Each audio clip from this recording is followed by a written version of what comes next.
Good morning students. Class 9 civics chapter 3 हम लोग पढ़ रहे हैं कॉन्स्टिट्यूशनल डिजाइन। इसके पहले पार्ट में हम लोग साउथ अफ्रीका और उसके कॉन्स्टिट्यूशन के फॉर्मेशन के बारे में पढ़े कि कैसे साउथ अफ्रीका का क्या इतिहास था और कैसे वहाँ का संविधान वहाँ के लोगों ने बनाया। इसमें दूसरे टॉपिक्स में हमें पढ़ना है why do we need a constitution. किसी भी डेमोक्रेटिक कंट्री को संविधान की जरूरत क्यों पड़ती है। इस टॉपिक्स को समझाने के लिए, समझने के लिए साउथ अफ्रीका का उदाहरण जो अभी आपने पढ़ा है पूरे साउथ अफ्रीका देश के बारे में कि वहाँ कैसा शासन व्यवस्था थी और उस शासन व्यवस्था के बाद जो संविधान बना हुआ किस तरीके का बना। तो साउथ अफ्रीका के सिचुएशन को ही सामने रख के ये समझाया गया है कि साउथ अफ्रीका में the oppressor and the oppressed, दमन करने वाले और दमन होने वाले, उनको न्यू डेमोक्रेसी में एक साथ रहने की योजना बना रहे थे और वह भी एक समान अधिकार के साथ। It was not going to be easy for them to trust each other. जो दो कम्युनिटी इतने लंबे समय से दुश्मनी के भाव में रही हो, जो एक दूसरे को दुश्मन समझ के रहे हो लंबे समय तक, उनको एक दूसरे पर विश्वास करना आसान नहीं था। They had their fears. दोनों कम्युनिटी व्हाइट और ब्लैक दोनों की अपनी समस्याएं थी, दोनों को कुछ डर था। क्या डर था कि वे दोनों कम्युनिटी अपने हितों की रक्षा चाहती, safe guard of their interest, अपने हितों की रक्षा चाहती थी। संवैधानिक कॉन्स्टिट्यूशनल सेफ गार्ड चाहती थी कि संविधान ऐसा बने जिसमें उनके हितों के साथ कॉम्प्रोमाइज नहीं किया जाए। ब्लैक यह मान के चलते थे कि संविधान ऐसा होना चाहिए जिसमें डेमोक्रेसी का जो सिद्धांत है, मेजॉरिटी रूल, बहुमत का शासन, majority rule can not be compromised, बहुमत के शासन पर समझौता नहीं हो सकता। यानी ब्लैक कम्युनिटी एक ऐसे कॉन्स्टिट्यूशन का निर्माण चाहती थी जिसमें डेमोक्रेटिक प्रिंसिपल के अनुसार मेजॉरिटी रूल का प्रोविजन हो कि जो बहुमत में आए इलेक्शंस के बाद उन्हें सरकार बनाने का मौका मिले। जबकि दूसरी, क्योंकि ब्लैक मेजॉरिटी में थे संख्या में, व्हाइट माइनॉरिटी में थे, लेकिन 1990 के पहले वो माइनॉरिटी में रहते हुए भी मेजॉरिटी कम्युनिटी पर शासन करते थे। दूसरी तरफ व्हाइट लोगों का अपना चिंता था, उनकी चिंता थी कि the white minority was keen to protect its privilege and property.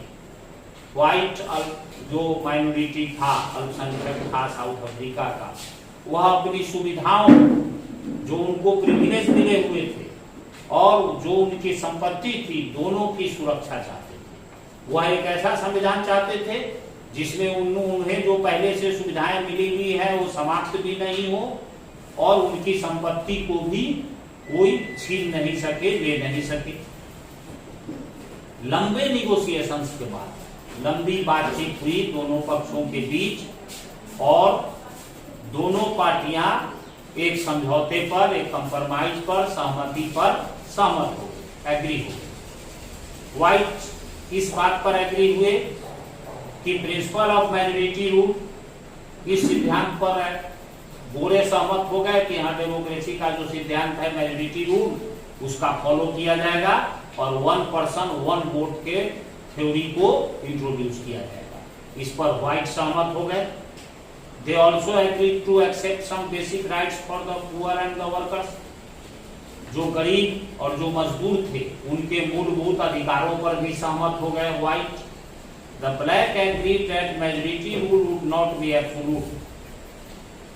और काले लोग इस बात पर सहमत हुए कि मेजॉरिटी रूल निरंकुश नहीं होगा। यानी ब्लैक मेजॉरिटी, जब यह स्वाभाविक था कि दक्षिण अफ्रीका में ब्लैक मेजॉरिटी में थे तो रूल उन्हीं का होता, तो वे इस बात पर सहमत हुए कि उनका रूल एब्सोल्यूट नहीं होगा, निरंकुश नहीं होगा, एक तरफा नहीं होगा। यानी व्हाइट लोगों के साथ शासन किसी भी तरह का भेदभाव नहीं करेगा। They agreed that the majority would not take away the property of white minority। और ब्लैक इस बात पर सहमत हुए कि काले लोग गोरे लोगों की संपत्ति को नहीं छीनेंगे, उनके पास जो संपत्ति है उनकी रहेगी। This compromise was not easy, ऐसा सहमति, ऐसा समझौता आसान नहीं था। How was this compromise going to be implemented, ये सभी जो समझौते सहमति दोनों पक्षों के बीच बने, इसको लागू कैसे किया जा सकता था? What was the guarantee that this trust will not be broken in future? इस बात का क्या गारंटी था कि यह जो अभी आपस में दोनों कम्युनिटी के बीच जो विश्वास बना है, जो एक दूसरे पर विश्वास जगा है, वह फ्यूचर में कैसे कायम रहेगा? The only way to build and maintain trust in such a situation is to write down some rules of the game that everyone would abide by. और इस प्रॉब्लम का एक ही समाधान था कि कुछ नियम कानून को, रूल्स को लिख दिया जाए, उनको लिखित कर दिया जाए कि जिस तरह खेल में रूल्स होते हैं और खेलने वाली दोनों टीमें उस रूल्स को फॉलो करती हैं, इसलिए दोनों समुदायों के विश्वास को बनाने में और उनको फ्यूचर में बरकरार रखने के लिए जरूरी था कि कुछ बेसिक रूल्स को लिख दिया जाए जिसे दोनों कम्युनिटी हमेशा पालन करें और कोई भी एक कम्युनिटी इस रूल्स को चेंज नहीं कर सकते। These rules also determine what the elected governments are empowered to do. यह कानून क्या होना चाहिए कि चुनी गई सरकारों के पास क्या अधिकार होगा, and what they cannot do, और कौन सा काम वो नहीं कर सकते हैं। Finally, these rules decide the rights of the citizen. और यह कानून नागरिकों के अधिकार का भी निर्णय करेगा कि नागरिकों को कौन कौन से अधिकार होंगे। These rules will work only if the winner cannot change them very easily. और ऐसे कानून तभी चल सकते हैं लंबे समय तक जब जीतने वाला या जो चुनाव में जीते, जो रूलिंग पार्टी हो, उसको आसानी से चेंज नहीं कर सके। They also agree that these rules will be supreme. दोनों कम्युनिटी इस बात पर भी सहमत हुए कि यह रूल ही सर्वोच्च होगा, इस रूल से ऊपर कोई नहीं होगा। That no government will be able to ignore these, और कोई भी सरकार इस रूल्स को नजरअंदाज करने में सक्षम नहीं होगी, यानी गवर्नमेंट को यह अधिकार नहीं होगा कि वो कॉन्स्टिट्यूशन में लिखे रूल्स को इग्नोर कर सके।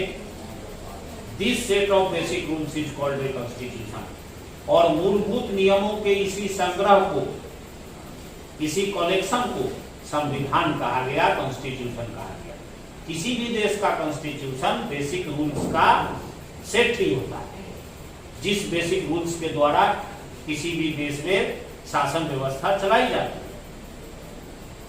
कहता है कि constitution making is not unique to South Africa, every country has diverse groups of people.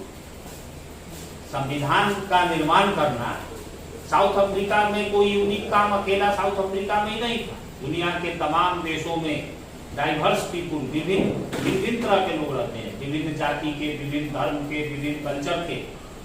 Their relationship may not have been as bad as that between the whites and the black in South Africa. जिस तरह गोरे और कालों के बीच relation south Africa में अच्छा नहीं रहा, ऐसा हो सकता है कि ऐसा रिलेशन दुनिया के दूसरे देशों में नहीं हो, लेकिन डाइवर्स पीपुल दुनिया के तमाम देशों में है। But all over the world people have differences of opinion and interest. लेकिन दुनिया के तमाम देशों के लोगों में उनके हित, उनकी रुचि और उनके विचारों में अंतर पाया जाता है, चाहे वो डेमोक्रेटिक हो। Most countries in the world need to have these basic rules, चाहे डेमोक्रेटिक कंट्री हो या नॉन डेमोक्रेटिक कंट्री हो, दोनों तरह के देशों को कुछ बेसिक रूल्स की जरूरत पड़ती है शासन व्यवस्था को चलाने के लिए। This applies not just to governments, ये बेसिक रूल्स का जो फॉर्मूला है वह केवल गवर्नमेंट पर ही लागू नहीं होता, चाहे कोई हम संगठन बनाए, कोई एसोसिएशन हो या कोई क्लब हो या कोई कोऑपरेटिव सोसाइटी हो या पॉलिटिकल पार्टी हो या कोई भी इंस्टीट्यूशन हो। जैसे विद्यालय भी चलता है, तो विद्यालय चलने के लिए स्कूल्स जो चलाए जाते हैं उसके कुछ बेसिक रूल्स हैं, जिस रूल्स का फॉलो सभी स्टूडेंट्स, टीचर, मैनेजिंग कमेटी सबको करना पड़ता है। तो चाहे वह कंट्री की बात कहा जाए या कोई ऑर्गेनाइजेशन हो या कोई इंस्टीट्यूशन हो, सभी के लिए एक कॉन्स्टिट्यूशन की जरूरत पड़ती है, संविधान की जरूरत पड़ती है, ताकि उस संविधान में लिखे गए बेसिक रूल्स के आधार पर वह ऑर्गेनाइजेशन काम कर सके। Thus, the constitution of a country is a set of written rules that are accepted by all people living together in a country. वही लिखा है कि किसी भी देश का संविधान एक लिखित कानूनों का सेट होता है जिसे उस देश के सभी लोग एक साथ रहने वाले उसको एक्सेप्ट करते हैं।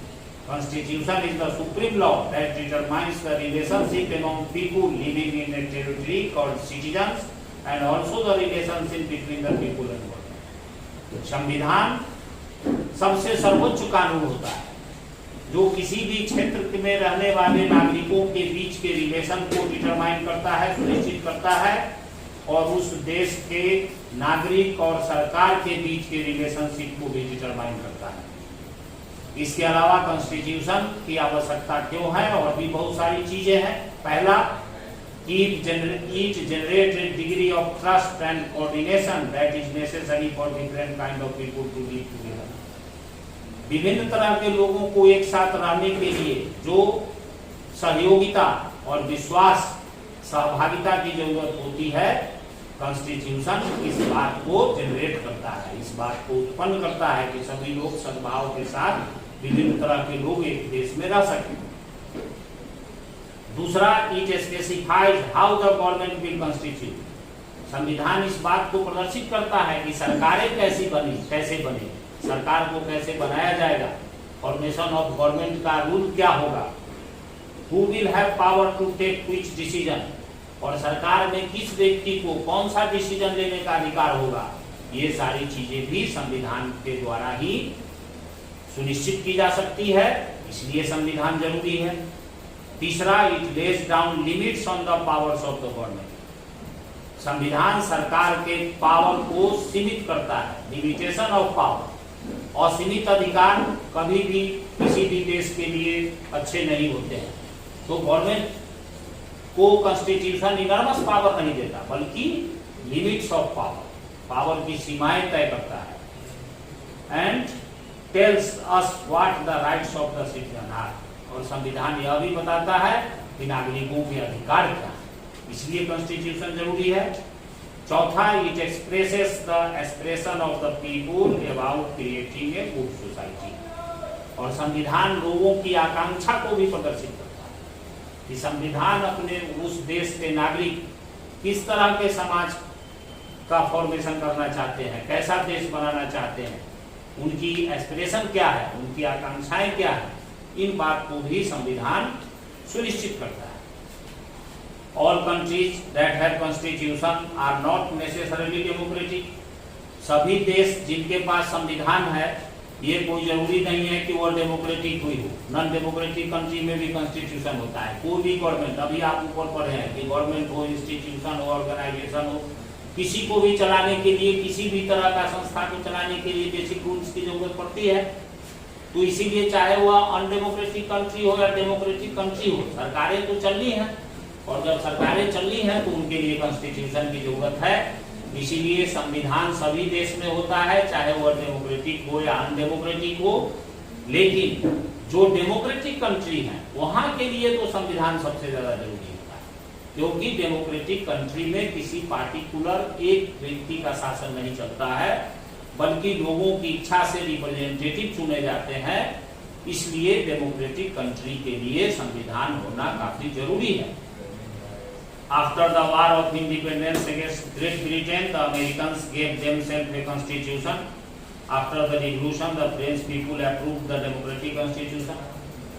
अमेरिका की जो आज़ादी की लड़ाई ब्रिटेन के खिलाफ हुई, उस लड़ाई को जीतने के बाद अमेरिकनों ने भी अपना एक संविधान बनाया। फ्रेंच रिवॉल्यूशन के बाद जब फ्रांस एक डेमोक्रेटिक कंट्री के रूप में सामने आया, तो उसने भी अपना एक संविधान बनाया।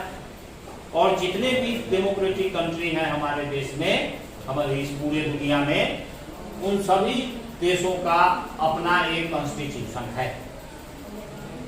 अब आता है making of the Indian constitution.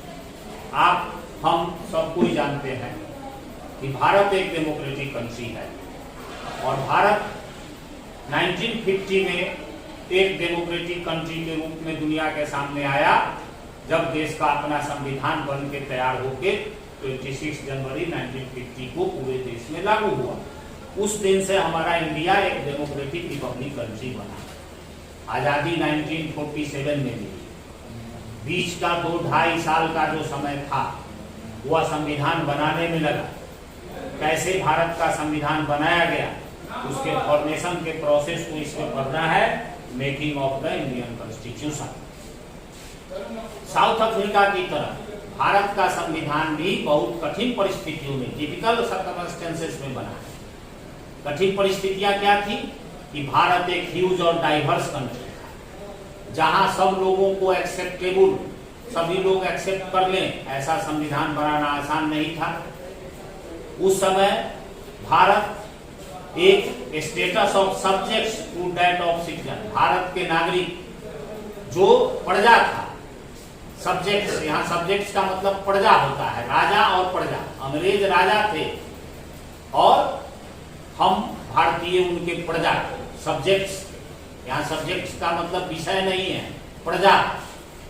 राजा जब होती है तो उस देश जो जिन लोगों पर वो शासन करता है वो प्रजा कहा जाता है। लेकिन डेमोक्रेटिक कंट्री में न कोई राजा होता है और न कोई प्रजा होता है। डेमोक्रेटिक कंट्री में गवर्नमेंट होती है और सिटीजन होता है, सरकारें होती हैं और नागरिक होता है। तो भारत के लिए यह कठिन था कि भारत में भारत की जनता का स्टेटस एक प्रजा का स्टेटस था और अब वह स्टेटस नागरिक के रूप में बदलने जा रहा है। भारत के लोग अब नागरिक बनने जा रहे हैं। The country was born through a partition on the basis of religious difference. और एक सबसे कठिन समस्या थी कि हमारा देश उस समय विभाजन के बाद बंटवारा हुआ, देश का पाकिस्तान बना। विभाजन के बाद धार्मिक आधार पर हुए डिवीजन के बाद एक नए देश के रूप में उभरा था। This was a traumatic experience for the people of India and Pakistan. और यह विभाजन जो था भारत और पाकिस्तान दोनों के नागरिकों के लिए यह एक बहुत ही दुखद अनुभव, कष्टकारी अनुभव। लगभग 10 लाख लोग बॉर्डर के दोनों तरफ मारे गए थे। There was another problem, the British had left it to the rulers of princely state to decide whether they wanted to merge with India or with Pakistan or remain independent। एक और समस्या थी कि भारत के, आप जानते हैं कि जब ब्रिटिश भारत में शासन चला रहे थे तो पूरे देश पर उनका डायरेक्ट शासन नहीं था।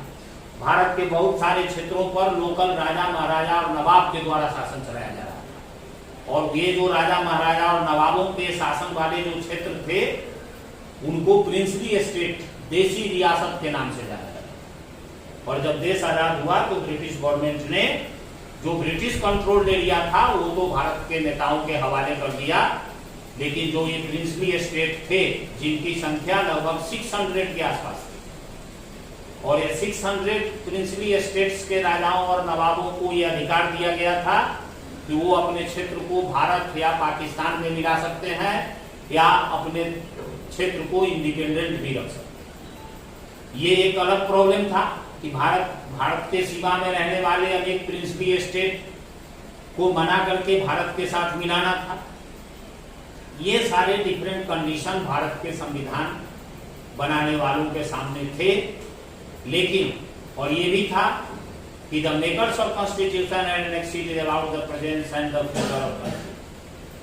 उस समय देश की परिस्थिति जो भी थी, संविधान बनाने वाले सारे नेता देश के वर्तमान और भविष्य के प्रति चिंतित थे।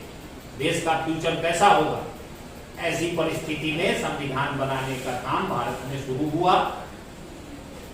Despite all this difficulty, there was one big advantage for the makers of Indian Constitution. Unlike South Africa, they did not have to create a census about what a democratic India should look like.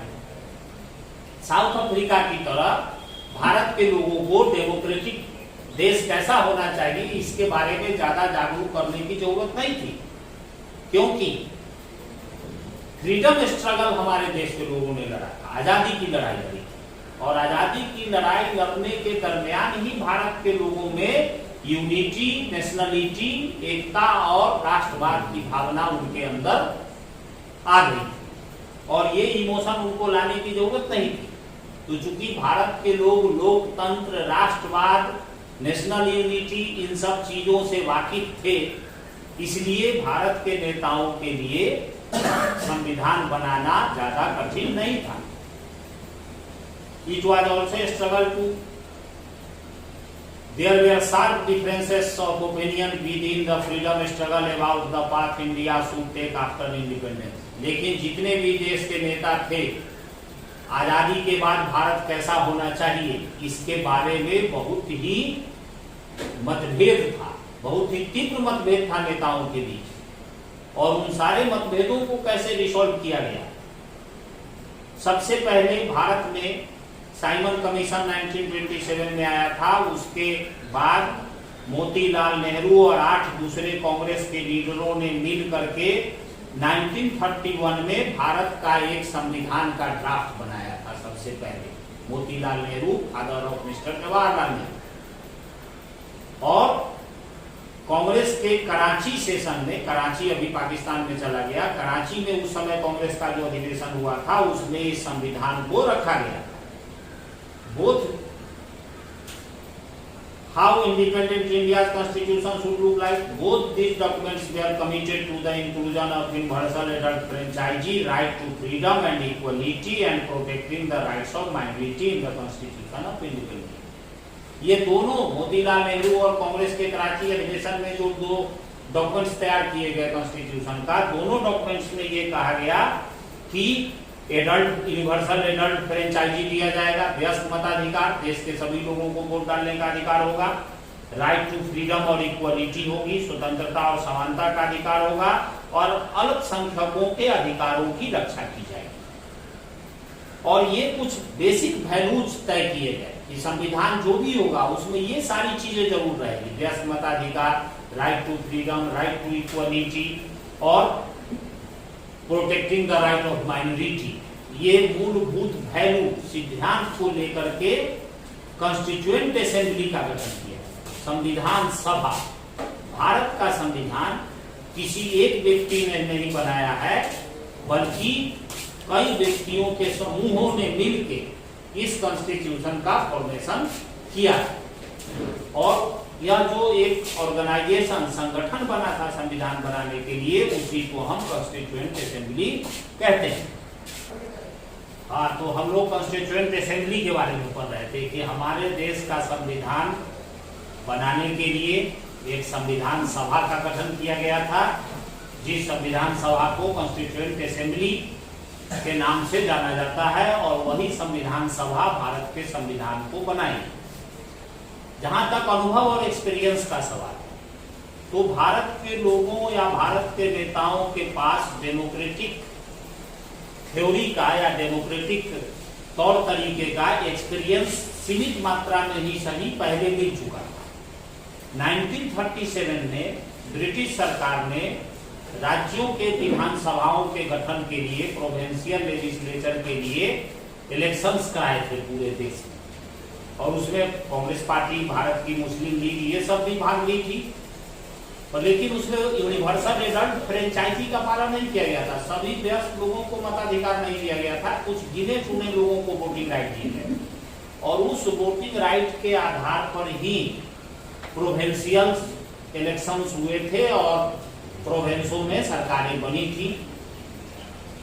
इसके अलावा experience gained by Indians in the working of the legislative institution proved to be very useful for the country। और उस प्रांतीय सरकार में जो भारतीय नेता शामिल हुए थे, उनको सरकारों, डेमोक्रेटिक गवर्नमेंट कैसे चलती है, उनके बारे में जो उनका अनुभव था, वह संविधान बनाने में काफी यूजफुल साबित हुआ। इसके अलावा that is why the Indian Constitution adopted many institutional details and procedure from colonial laws like the Government of India Act 1935। 1935 में भारत सरकार अधिनियम और इसी कानून के आधार पर 1937 के इलेक्शंस प्रांतों में हुए थे। तो इसलिए भारतीय संविधान में 1935 के गवर्नमेंट ऑफ इंडिया एक्ट के बहुत सारे प्रोविजन को इंडियन कॉन्स्टिट्यूशन में शामिल किया गया। कहता है कि years of thinking and deliberation on the framework of the constitution had another benefit, और वर्षों से कॉन्स्टिट्यूशन के प्रारूप के बारे में, संविधान के फ्रेमवर्क के बारे में जो आपस में विचार विमर्श, आदान प्रदान जो हो रहा है वह भी काफी लाभदायक साबित हुआ भारतीय नेताओं के लिए। Our leaders gain confidence to learn from other countries but in our own terms, हमारे देश के नेताओं ने दूसरे देशों के अनुभवों को भी अपने देश की शर्तों की कसौटी पर खड़ा उसको साबित किया। Many of our leaders were inspired by the ideals of French Revolution, the practice of parliamentary democracy in Britain, and Bill of Rights in the US. हमारे देश के संविधान बनाने वाले सभी नेता फ्रेंच रिवॉल्यूशन के बाद जो फ्रेंच कॉन्स्टिट्यूशन बना, जिसमें इक्वालिटी, लिबर्टी, इक्वालिटी और फ्रेटर्निटी, ये फ्रेंच रिवॉल्यूशन के तीन वर्ड थे। इन तीनों वर्ड्स को इंडियन कॉन्स्टिट्यूशन में शामिल किया गया, इन तीनों की भावनाओं को, कि लिबर्टी भी मिले नागरिकों को, इक्वालिटी भी हो और फ्रेटर्निटी भी हो। ब्रिटेन में जो पार्लियामेंट्री डेमोक्रेसी चल रही थी, उस सिस्टम को भारत के संविधान में अपनाने का फैसला किया गया कि जैसे डेमोक्रेसी में प्रेसिडेंशियल और पार्लियामेंट्री दो सिस्टम होते हैं। अमेरिका में प्रेसिडेंशियल सिस्टम है और ब्रिटेन में पार्लियामेंट्री सिस्टम है।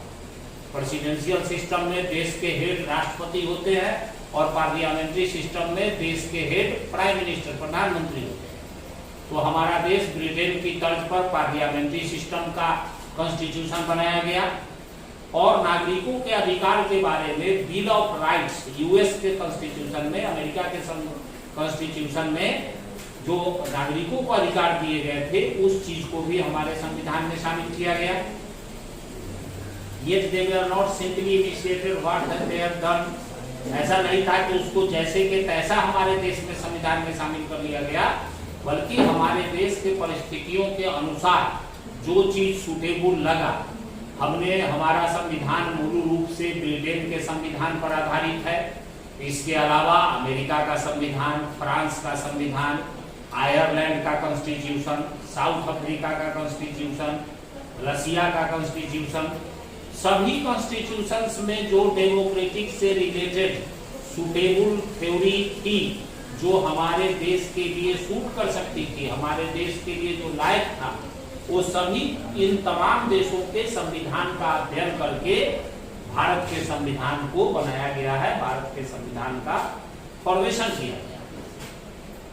अब कॉन्स्टिट्यूएंट असेंबली, जैसा कि हम अभी थोड़ी देर पहले आपको बताए हैं कि जो सबसे पहले the drafting, you will find very brief sketch, the drafting of documents called the constitution was done by N assembly of elected representatives called the constituent assembly. संविधान सभा का सदस्य के लिए देश भर में सभी राज्यों में चुनाव हुए और उस इलेक्शंस में जो प्रतिनिधि जीत के आए वो इलेक्टेड रिप्रेजेंटेटिव थे कॉन्स्टिट्यूएंट असेंबली के। वे सभी प्रतिनिधियों को संविधान सभा का सदस्य बनाया गया। इसके अलावा देश के सभी धर्म, सभी जाति, सभी संस्कृति वाले लोगों के प्रतिनिधि उस संविधान सभा में शामिल थे। इसके अलावा एक्सपर्ट, जितने भी विशेषज्ञ थे, चाहे वह रिलीजियस एक्सपर्ट हो, पॉलिटिकल एक्सपर्ट हो, सोशल एक्सपर्ट हो, ये सभी लोगों को शामिल किया गया कॉन्स्टिट्यूएंट असेंबली के मेंबर के रूप में। और जुलाई 1946 में इस असेंबली का गठन किया गया और इसकी पहली मीटिंग दिसंबर 1946 को हुई और उस मीटिंग में कॉन्स्टिट्यूएंट असेंबली के चेयरमैन के रूप में डॉक्टर राजेंद्र प्रसाद को चुना गया। यानी doctor Rajendra Prasad was the chairman of constituent assembly. Bharat के संविधान सभा के अध्यक्ष या सभापति डॉक्टर राजेंद्र प्रसाद थे और लगभग उसमें संविधान सभा में 299 मेंबर थे, 299 सदस्य और एक मेंबर हो गए, एक सभापति हो गए डॉक्टर राजेंद्र प्रसाद। यानी अबाउट 300 मेंबर्स की एक कमेटी थी कॉन्स्टिट्यूएंट असेंबली जिसने हमारे देश के संविधान को बनाया। 2 वर्ष 11 महीने 18 दिन भारत के संविधान के बनाने में लगे। जितनी भी चीजें संविधान में लिखी गई हैं सभी बातों पर काफी डिबेट और बहस हुई। इन सब चीजों को भी संविधान के अंत में शामिल किया गया है जो बहस उसमें हुई थी, और अंत में इस कॉन्स्टिट्यूएंट असेंबली ने संविधान बनाने के लिए एक ड्राफ्टिंग कमेटी का गठन किया, और उस ड्राफ्टिंग कमेटी के चेयरमैन बनाए गए डॉक्टर भीमराव अंबेडकर। इसलिए भीमराव अंबेडकर को father of the Indian constitution कहा जाता है। भीमराव अंबेडकर के नेतृत्व में ड्राफ्टिंग कमेटी बनी, और इस कमेटी और कॉन्स्टिट्यूएंट असेंबली ड्राफ्टिंग कमेटी ने संविधान का निर्माण किया, और उस संविधान को 26 नवंबर 1949 को कॉन्स्टिट्यूएंट असेंबली ने एक्सेप्ट कर लिया, जो हमारे कॉन्स्टिट्यूशन के प्रीएम्बल में दिया भी गया। और 26 जनवरी 1950 को यह संविधान पूरे देश में लागू किया। बहुत से देशों ने अपना संविधान लिखा है। Over the last half a century several groups have questioned some provision of constitution. पिछले 40-50 साल में जो हमारा संविधान से जो हमारे देश में शासन चला, इसके बारे में बहुत सारे सवाल खड़े किए गए। लेकिन हमारे संविधान बनाने में जो लोग शामिल थे, second reason for accepting the constitution is that the constituent assembly represent the people of India. संविधान सभा भारत के लोगों का प्रतिनिधि था। भारत के हर ग्रुप, हर समुदाय के लोग उसमें शामिल थे, इसलिए उन लोगों के द्वारा ये बनाया गया संविधान को भारत का संविधान शामिल किया गया। ये पूरे टॉपिक्स को आप पूरा रीडिंग देंगे तो ये पता चलेगा कि हमारे संविधान में के बनाने में किन किन चीजों की भावनाओं को ध्यान रखा गया है। और कॉन्स्टिट्यूएंट असेंबली डिबेट्स, इसमें लास्ट में आप देखेंगे कि 114 बैठकें हुई, और उसमें डिबेट जो हुआ था, एक एक प्रोविजन जो संविधान में लिखा गया उस पर काफी व्यापक डिबेट हुई थी, बहुत हुई। उस डिबेट को भी लिख करके कॉन्स्टिट्यूएंट असेंबली में जो डिबेट्स हुई थी उसको भी रिटन प्रिजर्व किया गया, लिखित रूप से उसको संरक्षित कर दिया गया। इसलिए कि भविष्य में यदि कॉन्स्टिट्यूशन के किसी प्रोविजन पर सवाल उठे तो उस लाइन लिखने के पीछे क्या मकसद था, उस कॉन्स्टिट्यूएंट असेंबली डिबेट्स को देखने से पता चलता है। और सुप्रीम कोर्ट में यदि कोई क्वेश्चन उठाया जाता है संविधान के किसी प्रोविजन को, तो सुप्रीम कोर्ट उस डिबेट्स को देखती है कि उस प्रोविजन को लिखने में वहां के नागरिक, वहां के सदस्यों ने जो बहस की थी, उस डिबेट्स को पढ़ के सुप्रीम कोर्ट को भी आइडिया मिल जाता है कि संविधान में लिखी गए किसी बातों का क्या मतलब। तो ये इसी को कॉन्स्टिट्यूएंट असेंबली डिबेट्स कहते हैं। बस ये दोनों टॉपिक्स खत्म हो गया। अब इसमें एक टॉपिक्स और बचा है जो अगले क्लास